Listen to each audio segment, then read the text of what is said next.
అధ్యక్ష వ్యవసాయ రంగం గురించి చాలా అందులో చెప్పారు. వ్యవసాయ రంగంలో 2014లో ఉండే పరిస్థితి ఏంటి, ఇవాళ పరిస్థితి ఏంటని చెప్పేసి ఒక్కసారి దయచేసి ఆలోచించండి అధ్యక్ష. ఇవాళ అందులో కూడా చెప్పారు వాళ్ళు ఏమైంది అధ్యక్ష, బ్రహ్మాండంగా మొత్తం కూడా ఇవాళ దేశంలో నెంబర్ 1గా చేసినామని చెప్పేసి దేశంలో నెంబర్ 1గా చేసి మీకు అందించిన 2014లో 14-15వ స్థానంలో ఉండే వరి విస్తీర్ణం కానీ ఉత్పత్తి కానీ ఉత్పాదకతలో నెంబర్ 1 చేసి మీకు అందించిన 2024 లెక్కలు చూడండి. ఆనాడు 24 లక్షల మెట్రిక్ టన్నులు వస్తే 141 లక్షల మెట్రిక్ టన్నుల వరి ధాన్యాన్ని మొత్తం కూడా ఎఫ్సీఐకి అందించింది కూడా ఇలా గత ప్రభుత్వం. దాని నుండి ఇంకా మంచిగా చేయండి, ఖచ్చితంగా మేము ఆహ్వానిస్తాం, మీకు మద్దతు ఇస్తాం.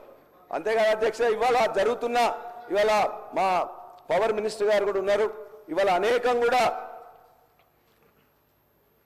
వోల్టేజ్ లో వోల్టేజ్తో అనేక కరెంటు మోటార్లు కాలిపోతున్నాయి అధ్యక్ష.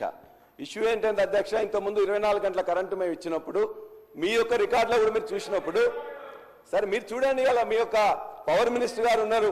ఇవాళ నీళ్లు భూగర్భంలో నీళ్లు తగ్గిపోయినప్పుడు, ఇవాళ మొత్తం మీద చెరువుల్లో నీళ్లు లేనప్పుడు, రిజర్వాయర్లో నీళ్లు లేనప్పుడు ఒకటేసారి కరెంట్ ఇవ్వడం వల్ల మొత్తం కూడా లో వోల్టేజ్ వచ్చేసి ఇవాళ అనేక మోటార్లు కాలుతున్నాయి, ట్రాన్స్ఫార్మర్లు కాలుతున్నాయి, దీపావళి టపాసుల్లో పేలిపోతున్నాయి. కాబట్టి దయచేసి ఆ కరెంటుని ఇప్పటికైనా 50% ఎండిపోతున్నాయి, వాటి కరెంటు పూర్తిగా ఇవ్వాలని చెప్పేసి మీ ద్వారా మన యొక్క ఆర్థిక శాఖ మంత్రి పవర్ మినిస్టర్ గారిని కోరుతున్నాం. అంతేకాదు అధ్యక్ష, నా యొక్క నియోజకవర్గం మొత్తం కూడా దేవాదుల ఆయకట్లో ఉంటుంది. దేవాదుల ఆయకట్లో నిజంగా దాని గురించి చెప్పాలంటే రాస్తే రామాయణం అంతా, చెప్తే భారతం అంతా అధ్యక్ష. ఎందుకంటే మా పక్కనే ఇవాళ దరిదాపుగా 1,50,000 ఆయకట్టు ఉంది అధ్యక్ష. ఈ యొక్క ప్రభుత్వం యొక్క నేరపూరిత నిర్లక్ష్యం వల్ల ఆర్థిక శాఖ మంత్రి గారు అదే ఎల్ఏ మినిస్టర్ గారు కూడా చూస్తున్నారు, దయచేసి ఇవాళ ఈ ప్రభుత్వం యొక్క నేరపూరిత నిర్లక్ష్యం వల్ల గత 60 రోజుల్లో 40 రోజులు మాత్రమే పంపులు నడిపినారు. దరిదాపుగా 5,14,000 ఎకరాలకు ఆయకట్టు ఇవ్వాల్సి ఉంటే కనీసం 3 లక్షలు ఇస్తామని చెప్పిండ్రు. ఆ 3 లక్షలకు కూడా ఇవాళ ఏం చేసిందంటే అధ్యక్ష, 34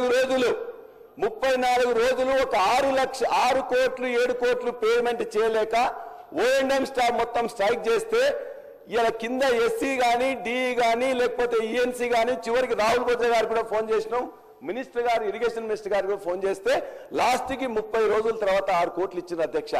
ఎంత నేర్పూరిత నిర్లక్ష్యం అధ్యక్ష.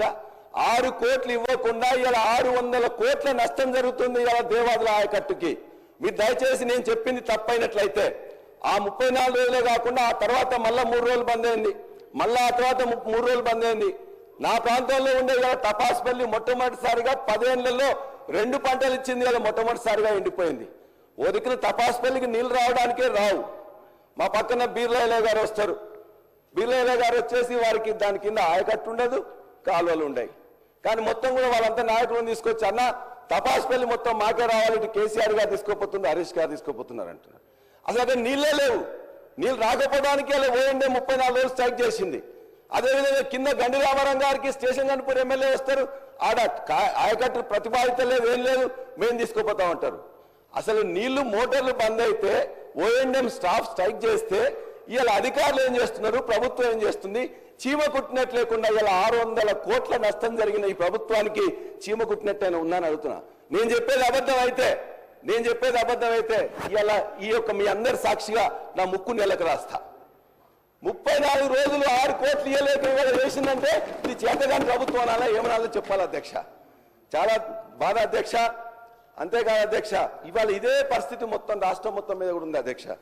మళ్ళీ చెప్తారు వ్యవసాయ రంగంలో మేము బాగా చేసినామని చెప్పేసి మా రామచంద్రని ఇంతకుముందే మాట్లాడి చెప్తున్నాడు.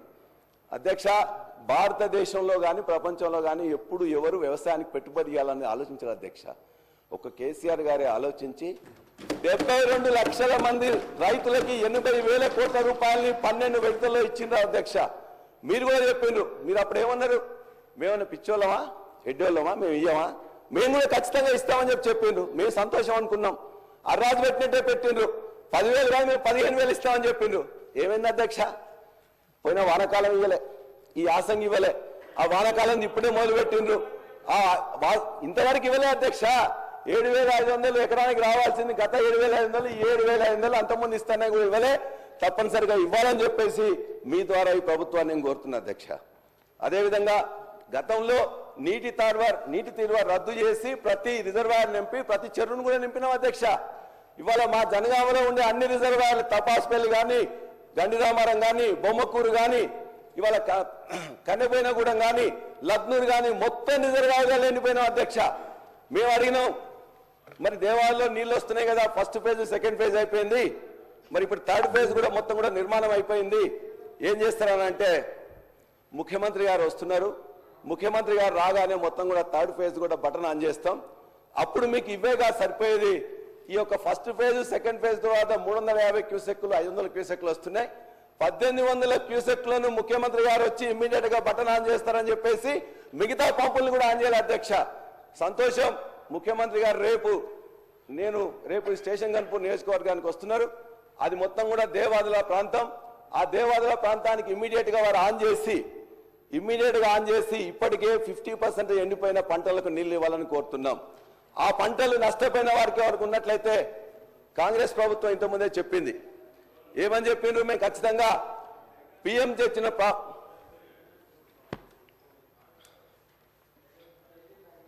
పిఎం గారు తెచ్చిన ఏదైతే పంటల బీమా పథకం సరిగ్గా లేదు, ఇంతకుముందున ప్రభుత్వం పట్టించుకోలేదు, మేమైతే తీసుకొస్తామని చెప్పేసి మొత్తం చెప్పారు. ఇంతవరకు 15 నెలల నుంచి దానికి ఆలు లేదు, చూలు లేదు అధ్యక్ష. పంటల బీమా లేదు. ఇప్పుడు దయచేసి రేపు ముఖ్యమంత్రి గారు ఆన్ చేసిన తర్వాత కూడా ఎండిపోయిన పంటలు ఏమన్నా ఉన్నట్లయితే వాటికి దయచేసి ఎకరానికి 20,000 రూపాయలు. మన నేరపూరిత నిర్లక్ష్యంతో 34 రోజులు స్ట్రైక్ చేస్తే ఆ పంటలు ఎండిపోయినాయి కాబట్టి దానికి ఇవ్వాల్సిందిగా నేను ముఖ్యమంత్రి గారిని ఇలా కోరుతున్నాం. అదేవిధంగా కౌలు రైతులకు ఇస్తామని కూడా చెప్పింది అధ్యక్ష. ఆ కౌలు రైతులకు ఇదే వ్యవసాయ శాఖ మంత్రి సాక్షిగా, ఇదే కూనంనేని సాంబశివరావు గారి సాక్షిగా ఆనాడు భట్టి విక్రమార్క గారి నియోజకవర్గంలో మొత్తం పంటలు మొత్తం కూడా ఆ రోజున అకాల వర్షాలతో వస్తే వారు ఆ రోజున ఆదిలాబాద్ లో ప్రయాణంలో ఉన్నారు. ముఖ్యమంత్రి ఆఫీస్ వారు చెప్తే నేను రాలేనని చెప్తే ఆనాడు కౌలు రైతులకు చెప్పకుండానే వాళ్ళందరికీ ఇవ్వాల్సిన అవసరం లేకుండానే అందరికీ ఎకరానికి 10,000 రూపాయలు ఇచ్చిండ్రు. మీరు కౌలు రైతులకు ఇస్తామని చెప్పారు. మీ హామీ ఇచ్చి ఇంతవరకు ఇవ్వట్లే. హామీ ఇవ్వకుండా ఆ రోజున గత ప్రభుత్వం ఇచ్చింది. కాబట్టి మీరు ఏదైతే రైతు భరోసా ఇస్తామంటున్నారో అది మీరు చెప్పిన విధంగా కౌలు రైతులకు ఇవ్వాలని చెప్పి కూడా కోరుతున్నాం. ఇక రుణమాఫీ గురించి మేము మాట్లాడితే రోజు మా మీద తిట్ల పురాణం ఎత్తుకుంటున్నారు అధ్యక్ష. మీరు దయచేసి శాంతంగా ఆలోచించండి. గత ప్రభుత్వం 30,000 కోట్ల రూపాయలు ఇచ్చింది. సరే, ఇచ్చింది ఎవరికి వచ్చింది ఎవరు కాదని మీకు తెలుస్తుంది. మీరు ఇచ్చిన 20 కోట్లు ఇచ్చినామంటున్నారు. ఆనాడు 2 లక్షల రూపాయలు ఇస్తామని పిసిసి అధ్యక్షులుగా రేవంత్ రెడ్డి గారు మాట్లాడుతుంటే ఆనాడు ముఖ్యమంత్రిగా ఉన్న కేసీఆర్ గారు అధికారులందరినీ పిలిచిండ్రు. ఎంతో వద్దా వీళ్ళందరూ 2 లక్షలు ఇస్తామంటున్నారు, మనం ఇవ్వగలుగుతామా అని. అక్కడున్న అధికారులందరూ చెప్పిండ్రు 49,600 కోట్ల రూపాయలు అయితే సార్ ఇది ఇవ్వలేము అని చెప్పినప్పుడు మేము 1,00,000 రూపాయలు ఇస్తామని చెప్పినాం. మీరు 2 లక్షలు ఇస్తామని చెప్పిండ్రు. 49 లక్షలు 35 లక్షలకు వచ్చింది, 20 లక్షలకు వచ్చింది, తర్వాత 20 లక్షలకు వచ్చింది. ఇవాటికి కూడా 50% కంటే తక్కువనే ఇవాళ రుణమాఫీ అయింది. కాబట్టి మీరు ఇవాళ మొత్తం కూడా రైతులందరూ ప్రతిరోజు తిరుగుతుంది కాబట్టి మిగతా రైతులందరూ కూడా మీరు హామీ ఇచ్చినట్టుగా రుణమాఫీ ఇవ్వాలని చెప్పేసి మీ ద్వారా కోరుతున్నాం అధ్యక్ష. అదేవిధంగా మీరేం చెప్పిన అధ్యక్ష, ఈ ప్రభుత్వం ఓన్లీ ఎంఎస్పీ ఇవ్వట్లేదు, మేమైతే వచ్చిన తర్వాత ప్రతి గింజ కొంటాం ఎంఎస్పీ కూడా ఇస్తామని చెప్పింది.